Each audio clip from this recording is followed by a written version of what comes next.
అందరికీ నమస్తే అండి. మనం పోయినసారి ఎయిర్ ఫిల్టర్ వలన 4 సిలిండర్ ఇంజిన్ ఫెయిల్ అయింది అని మనం ఒక వీడియో చేసుకున్నాము. ఆ వీడియో మీరు అందరూ చూసుంటారని అనుకుంటున్నాను. ఇప్పుడు ఆ ఇంజిన్ ఫిట్మెంట్ మొదలుపెట్టాము. అది క్రాంక్ అరిగిపోవడం వలన క్రాంక్ పట్టేయాల్సి వచ్చింది. అందువలన ఇంజిన్ కింద దించాల్సి వచ్చింది. 10 సైజ్కి వచ్చింది. అది చేసేటప్పుడు ఇంజిన్ చేసేటప్పుడు ఆ పుల్లి అరిగి ఉంది. టైమింగ్ గేజ్ సీల్ దగ్గర అరిగి ఉంటే దాన్ని కరెక్ట్ చేయించాం పౌండర్లో.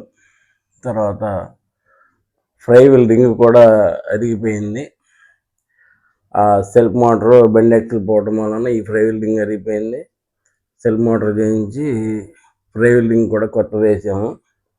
ఈ ఫ్రై వీల్ రింగ్ మనం చూసుకుని మార్చుకోకపోతే అండి, ఇంజిన్ బిగించిన తర్వాత అది మళ్ళీ దానికి వచ్చే మోటార్ ఒకటి తీసి ఇవన్నీ చేసి కానీ మనం మళ్ళీ ఫ్రై వీల్ తీయడానికి కుదరదు. ఆ ఫ్రై వీల్ రింగ్ ఏమాత్రం డౌట్ ఉన్నా మార్చేసుకోవాలి. మనం ఇంజిన్ చేసి వచ్చిన తర్వాత అది ఇంకా కంప్లైంట్ లేకుండా తిరుగుతూ ఉండాలి. అవన్నీ మనం చెక్ చేసుకోవాలి. ఫ్రై వీల్ రింగ్ కూడా మార్చేసాము. దానికి హైడ్రాలిక్ పంపు కనెక్షన్ ఉంటుంది కాబట్టి అది ఓడదీయాలంటే మళ్ళీ హైడ్రాలిక్ ఆయిల్ లాస్ అవుతుంది. వాళ్ళకి 2 days వెహికల్ బ్రేక్ అవుతుంది. అందుకని ఆ ఫ్రై వీల్ రింగ్ కూడా మార్చేసి ఆ పుల్లి సీల్ సిట్టింగ్ అన్నీ కరెక్ట్ చేసుకుని బిగించాము. అయితే నేను చెప్తా ఉంటాను, కూలర్ ప్లేటును హెడ్ ముందు సెట్ చేసుకుని పెట్టుకుని ఇంజిన్ బిగించడం మొదలు పెడితే ఫాస్ట్గా అయిపోద్దని. ఇది కరెక్ట్గా 4 రోజుల్లో ఇంజిన్ అయితే రెడీ చేసాము. ఈ ఇంజిన్ ఫిట్మెంట్ అందరూ చేసేదే, అందరికీ తెలిసిన విషయమే. కాకపోతే మళ్ళా ఇందులో కొన్ని జాగ్రత్తలు చెప్పాలని నేను ఈ వీడియోలు చేస్తూ ఉంటాను. ఈ జాగ్రత్తలు తీసుకోకపోతే కస్టమర్కి మొన్న చేసాం మళ్ళా చేయాల్సి వచ్చిందనే బ్యాడ్ నేమ్ ఉంటుంది అనమాట. అందుకని ఇన్నిసార్లు చెప్పాల్సి వస్తుంది. ఈ క్రాంక్ ఆయిల్ సీలు దించడానికి స్పెషల్ టూల్ ఉంటే ఈజీగా దిగుతుంది.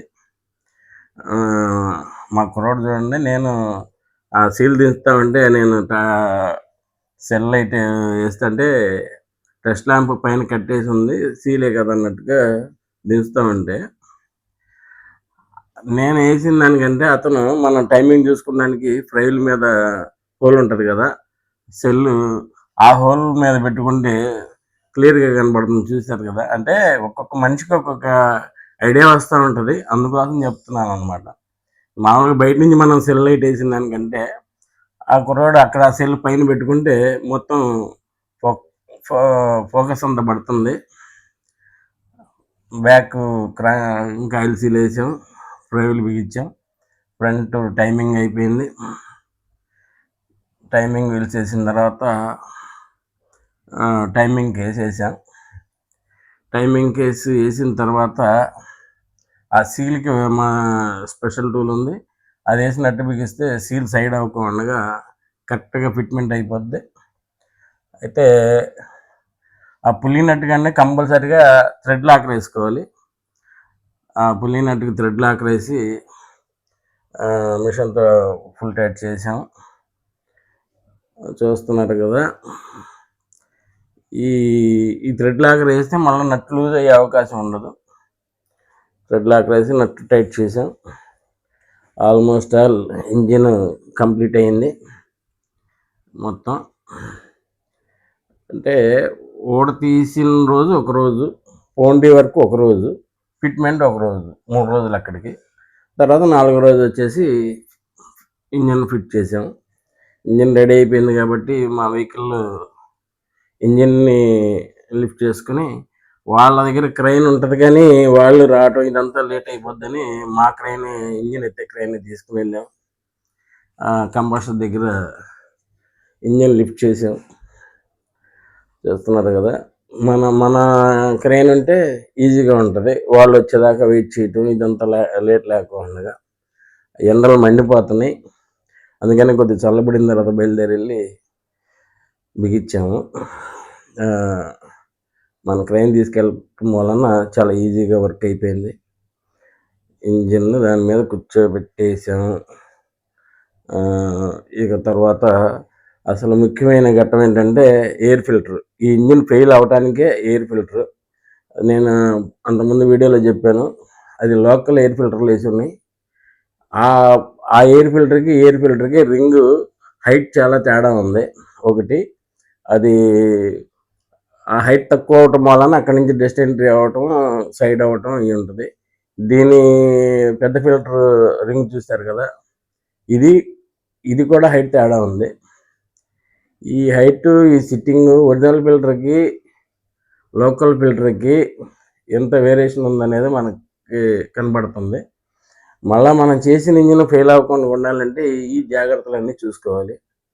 ఇది అంతా కరెక్ట్గా మూవ్ అవుతుందా లేదా, డస్ట్ ఎంట్రీ ఉందా లేదా, అవుతుందా లేదా చూసుకోవాలి. ఎక్కువ ఈ మిషనరీలకి డస్ట్ ఎంట్రీ ఎక్కువ వలన ఎక్కువ కంప్లైంట్లు వస్తాయండి. అది మోప్ అవుతుందా లేదని ఆ చిన్న ఫిల్టర్ గ్రీజ్ రాసి ఆ సిట్టింగ్ బాగుందా లేదు చూసుకున్నాం. అది బిగించి మోప్ అవుతుందా లేదా అనేది చెక్ చేసుకుని అప్పుడు ఎయిర్ ఫిల్టర్లో ఫిట్మెంట్ చేసాం.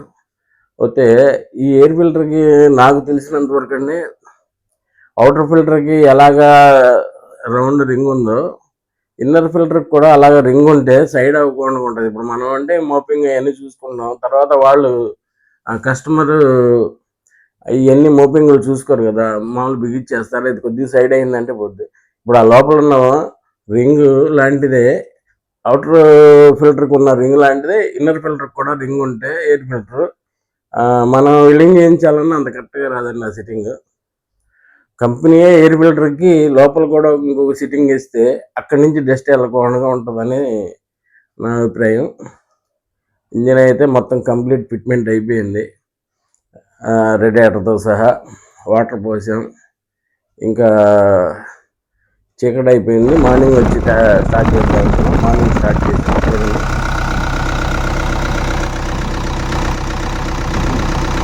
ఇంజిన్ సౌండ్ ఎలా వస్తుందో చూస్తున్నారు.